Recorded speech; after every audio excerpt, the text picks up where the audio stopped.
Good morning. Welcome to another Theory Thursday. Today we are looking at 7 chords and why the tritone interval is so important in the chord.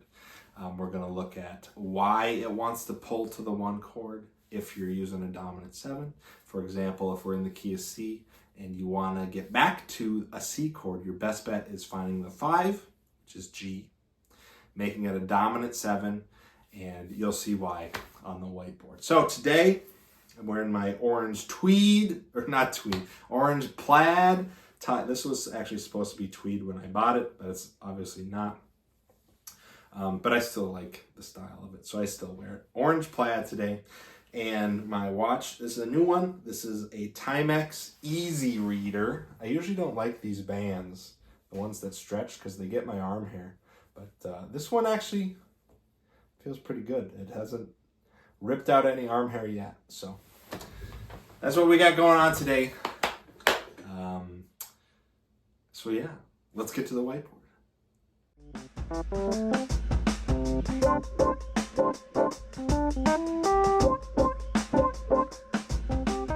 Hello again. Good morning. Today we're looking at the tritone and how it works within the dominant 7 chord. So the tritone in the 7 chord. Okay. Very important, and here's why. So let's use our example key like we always do, key of C. You've heard me say it before, and I'm sure you've seen it in music, the importance of the 5-1 chord progression. So if we're in the key of C, it's G to C. Now the reason that works and why the 5 wants to go to the 1 is if we just spell out the chord here, that's a G chord. And we know that a C chord is C, E, G. And look at these notes. G is already in the C chord. B is 1 half step away from C. So that's what we would call a leading tone. Okay, it wants to pull up to the tonic of the key, C. And then D could go either way. It's 2 half steps away from C, or it's 2 half steps away from E. Okay, so that's the gist of the relationship. You can always use a 5-1 chord progression to or a cadence to end a song, to end a progression.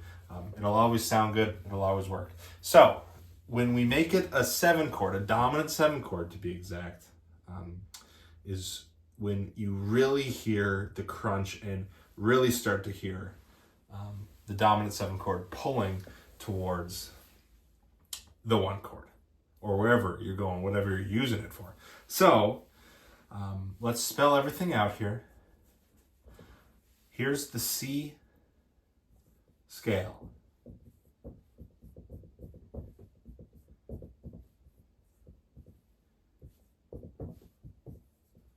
And then we're back to C, and so on and so forth. Okay? 1 chord is C, E, G. The 5 chord is G, B, and then your D when you write out the second octave of the scale. So what's a tritone and how does it show up? So we've talked about thirds, we've talked about fifths, we've talked about fourths in some of the other videos. We know a perfect fifth, spelled P5, is 7 half steps. Okay, let's draw out the piano just so you can see it.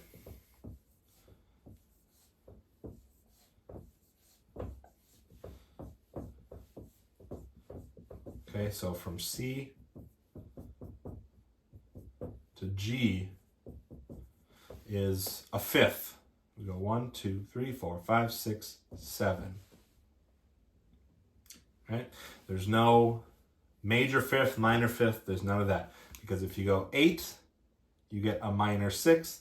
if you go 6, this is where you get your tritone, okay?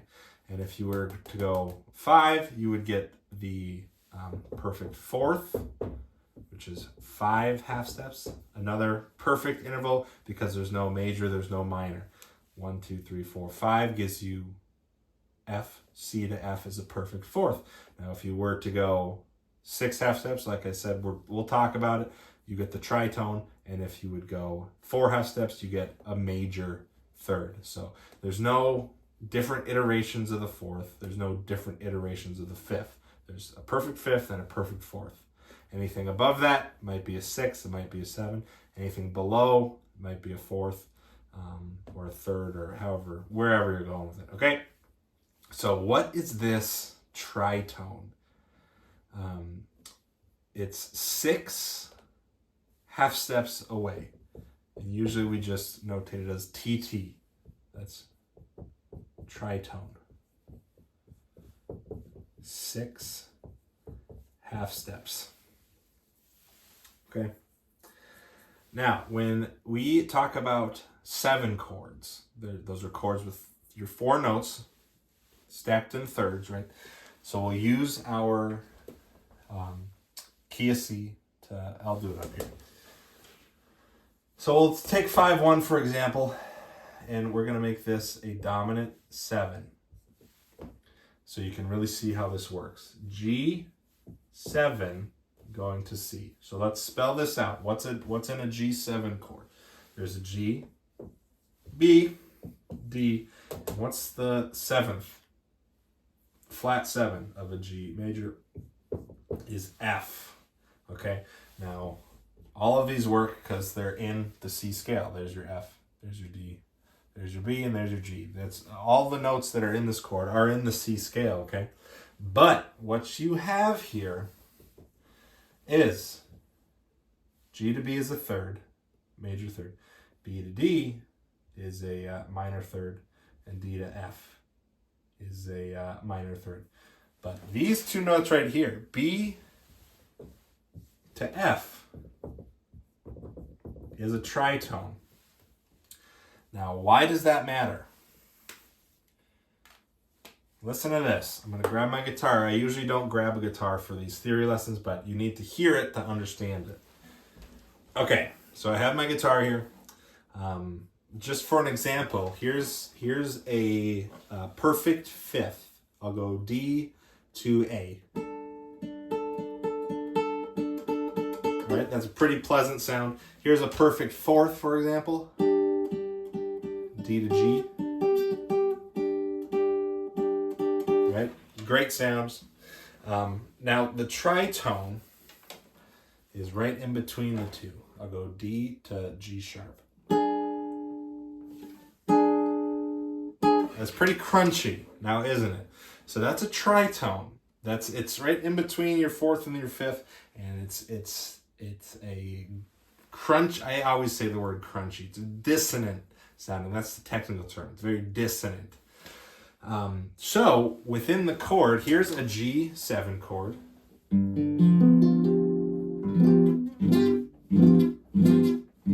Okay. Now the 2 notes that are the tritone, the B and the F, are right here. B and F. Right? So that's the context of the chord. Now, why does this matter? Well, let's take a look. How does this go to C? This pulls towards the C chord because G already in the chord. B, you can see, is if we just add on the last note here, is 1 half step away from C. It pulls your ear up, okay? D, like we talked about, it could go to E or it could go to C, all right? So it doesn't even matter. Let's just say C. F is 1 half step away from E. And that's your C chord. There's your G, there's your C, there's your E. Okay? And because of the tritone, because of the dissonance, your ear wants to resolve it, wants to resolve this interval. And the best way to resolve it is to the closest sounding tonic. All right, so here's the G7. It's a C major 7, but here's the interval. And it will resolve. So my B is going to go up to a C, and my F is going to go down to an E. You hear that? So that's what's happening when you're playing a 7 chord, okay? And that's why the tritone's so important, because of the dissonance. It's a tool you can use. So anytime you have a dominant 7 chord like this, you can bet that the next chord in the song is probably going to be leading to whatever the 1 chord is. Now, I write this out like 5 and 1, but you can use this to change keys. You can use this to go to a chord that's maybe not in the key you're in. For example, if we're in the key of C, and let's just say for a bar we wanted to go to an E flat. Well, now I'm thinking, how would I get to an E flat? Like, that's not in the key of C. Well, easiest way to do it is, what's the 5 of E flat? A, B, C, D, E, F, G, A, B, C, D, and we get back, and then we put in our flats. I know that E flat has 3 flats. If you don't know that, go back to my circle of fifths video and you'll see why. So I know there's an E flat, I know there's an A flat, and I know there's a B flat. All right, so what's the 5 of an E flat chord? 1, 2, 3, 4. B flat. So let's say I was playing my song in the key of C, and we're playing along, and I get a C chord, and I got an F chord, and then it goes to G7, and then back to C, and then we have something here, and I know we want to get to E flat. Easiest way to do it, B flat 7. You take the 5 chord and make it a dominant 7, because that's going to pull to wherever that is. Want to get back to E? Throw in a G7. That's going to pull back to C. Now, this might not sound great because I just wrote this right off the bat. C, F, G7 to C. Now, you can hear that we're in the key C. If we want to get to E flat, easiest way, there's your B flat 7. And that resolves to E flat. All of a sudden, it sounds like it's part of the chord progression. Okay? So that is the power of dominant 7 chords, because of the tritone. That's why they work. Now, maybe we're in a minor key. Let's say we're in C minor, which actually, I didn't even plan this, is the relative to E flat. There's an E flat in C minor, there's an A flat, and there's a B flat. Okay? Let's erase all this. Actually, let's keep this. So here's our G7, like we had. So now we're dealing with C minor, all right? So what are the chords of a minor scale? Well, I know the first one, C, E flat, G, is minor. So where does how does the 5 chord get spelled out? Well, there's a G. B flat, D. It's a minor chord when you get to a minor scale. The 5 chord is a minor chord. Now, does that work? Does B flat 7 or G minor 7 go to C? Well, it can. It's not going to sound as good. Here's your G minor 7. So it's kind of there, but there's no dissonance, at least not as much as if there was a tritone. Because right now we changed the B to a B flat. That makes it minor. So this is a G minor 7. So instead of playing our tritone, all of a sudden we have a perfect fifth. which we know is a pretty nice sounding interval. You know, you add a D in there and you have a major triad.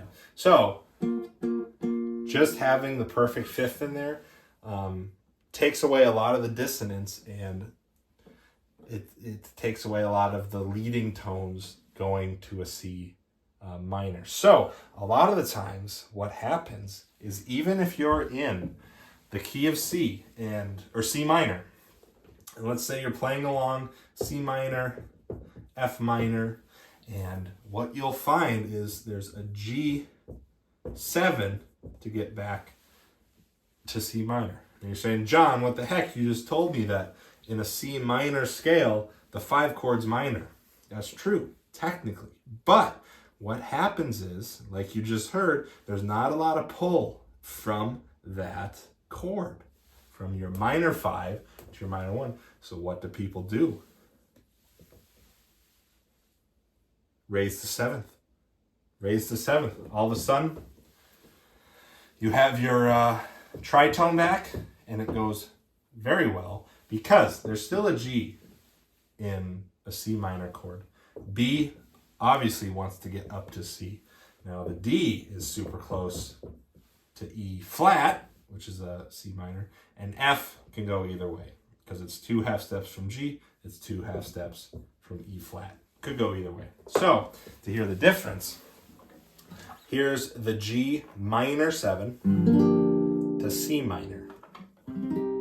So it's kind of there. But now here's the G7, G major, dominant 7 to C minor. You hear how that B wants to get up to C minor, right? The leading tones and the tritone, that's the key to it. And even this, they took this one step farther, and when you're playing a C minor scale, right, there's a couple different versions of the minor scale. This will be a whole different video, but just to gloss over it real quick, we've gone over the major scale, and there's only one way to play the major scale. Right? That's 2 octaves of C, C major. Now, if I were to say, hey, could you play C minor for me? My question would be, do you want me to play C harmonic minor, or do you want me to play C melodic minor? Or do you want me to play C natural minor? Okay? Those are 3 different versions of a minor scale. And this and the 6, we'll get into that in another video, are the differences. For example, if I kept this natural, this is how it's the relative minor to E flat. This is how it's spelled out. If you do all your theory and you check what notes are in a C minor scale, this is what you'll get. There'll be a B flat, and it'll sound like this.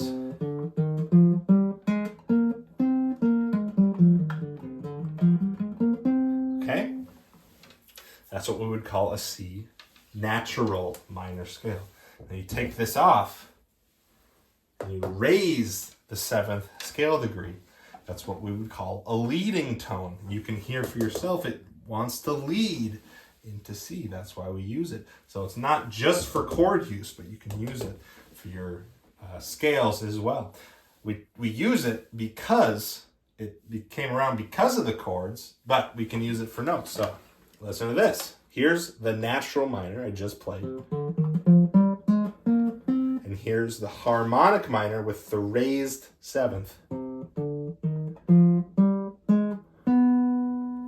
You hear how that wants to pull? It's a B natural that wants to get up to C. So, just to gloss over all of it, the in a minor scale, in a minor key, you might see the 5 chord, B major, with that raised 7th degree. And that's just for leading tone's sake, for listener's sake. It just sounds better. Personally, that's what I think. That's opinion. But, so that's the power of the tritone and the dominant 7 chord. So, all in all, if you want to get to a chord, best bet, Find the 5 of whatever chord you're trying to get to, make it a dominant 7, and you're well on your way to getting that tritone sound to pull to wherever you want to be. So I think that's enough information for today. I was kind of all over the board today, but hopefully you learned something, and I'll see you next time. Thanks. Bye.